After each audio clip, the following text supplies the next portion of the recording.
कोई किसी को बोल देगा कि हाँ बोल दो, वो नहीं जानते थोड़ी बोल देगा, अपना दिमाग नहीं है। चलिए नमस्कार। सौम्या पोखरेल ने इल्जाम लगाया था कि खेसारी लाल यादव के टीम मेंबर ने पवन सिंह के खिलाफ बयान देने के लिए बोला था कि पवन सिंह कौन है मैं नहीं जानती।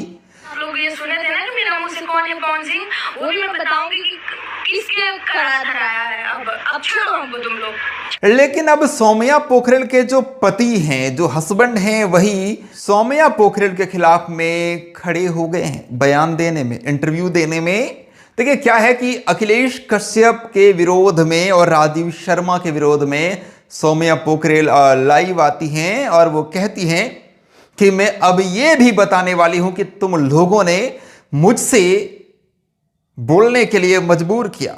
मैं नई थी और तुम लोगों ने इस्तेमाल किया कि नई है, जैसा घुमाना चाहेंगे घुमा लेंगे, और फिर तुम लोगों ने मुझे सिखाकर मेरे से बोलवाया है कि पवन सिंह को नहीं जानती। कौन है पवन सिंह? हम सीधे साधे थे उस समय, हम नहीं जानते थे, ये लोग हमको मतलब बातों से यूज किए हैं उस समय। तो ये इल्जाम सौम्या पोखरेल का था, खास करके शायद अखिलेश कश्यप और राजीव शर्मा के ऊपर। लेकिन अब जो है वो कैमरामैन माइक लेकर पहुंच जाता है सौम्या पोखरेल के हस्बैंड के पास और यही सवाल वहां कर देता है कि आप बताइए क्या ये सच है। अब उस टाइम में सौम्या पोखरेल के हस्बैंड साथ में ही रहा करते थे, आप लोग देखते थे हमेशा कैमरे में वो भी नजर आते थे। तो सौम्या पोखरेल के हस्बैंड का कहना नहीं, ये झूठ बात है, ये पूरी तरीके से झूठ कह रही है, ऐसा कुछ भी नहीं हुआ है। उस इवेंट में मैं खुद भी मौजूद था और किसी ने नहीं सिखाया, और अगर सिखाया भी होता तो ये कोई बच्ची तो है नहीं कि किसी ने सिखा दिया और जो सिखा दिया वो ये कर लेगी। मतलब झूठ बोल रही है, झूठ बात है, बदनाम कर रही है खेसारी लाल की टीम को। लेकिन किसी ने भी नहीं सिखाया है, यही सच्चाई है। और सौम्या पोखरेल को हमेशा कंट्रोवर्सी में रहने की आदत है, इसका जीवन ही कंट्रोवर्सी है, जब से आई है तब से कंट्रोवर्सी ही हो रहा है।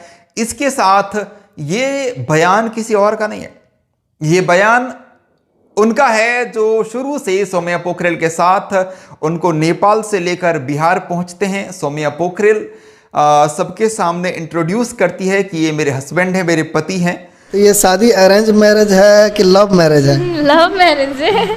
और उनका ये बयान है। तो अब सौम्या पोखरेल के हस्बैंड ही सौम्या पोखरेल के खिलाफ हो गए हैं। भाई साहब क्या कहना चाहेंगे आप लोग? विवाद मतलब शुरू होता है और उसके बाद फिर नई नई जानकारियां, नए नए खुलासे होते हैं और फिर नए नए लोगों की एंट्री होती है।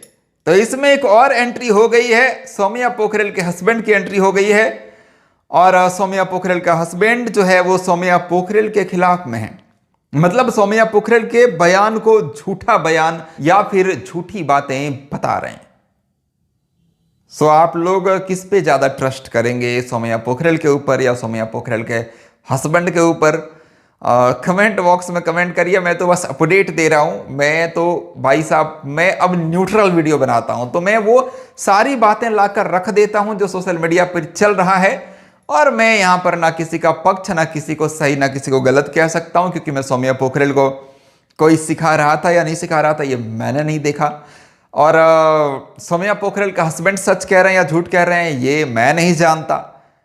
तो वैसे आप लोगों को क्या अनुमान लगता है? कमेंट बॉक्स में कमेंट करिएगा। मैं महेश पांडे हूं, आप लोग देख रहे थे भोजी वुड एंटरटेनमेंट। Thank you.